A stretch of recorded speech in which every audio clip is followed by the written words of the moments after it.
ਪੱਖਾ ਝੂਠਾ ਜਿਹਾ ਰੋਇਆ ਹੋਵੇਗਾ, ਫੇਰ ਉਹਦੇ ਮੋਢੇ ਉੱਤੇ ਸੋਇਆ ਹੋਵੇਗਾ। ਗੱਲ ਰਸਮਾਂ ਤੋਂ ਜਿਸਮਾਂ ਤੇ ਮੁੱਕੀ ਹੋਣੀ ਐ, ਉਹ ਵੀ ਮੇਰੇ ਵਾਂਗ ਅੱਕ ਚੁੱਕੀ ਹੋਣੀ ਐ। ਬਾਲੀ ਪਰੇਸ਼ਾਨ ਵੇ ਮੈਂ ਸੋਚ ਕੇ ਹੈਰਾਨ, ਚੱਲ ਉਹਦੇ ਨਾਲ ਇੱਕ ਤਾਂ ਨਿਭਾਈ ਰਾਤ ਹੈ।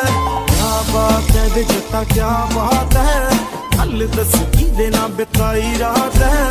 ਕਿਆ ਬਾਤ ਹੈ ਵੇ ਜੱਟਾ ਕਿਆ ਬਾਤ ਹੈ, ਹੱਲ ਦੱਸ ਕਿਹਦੇ ਨਾਲ ਬਿਤਾਈ ਰਾਤ ਹੈ।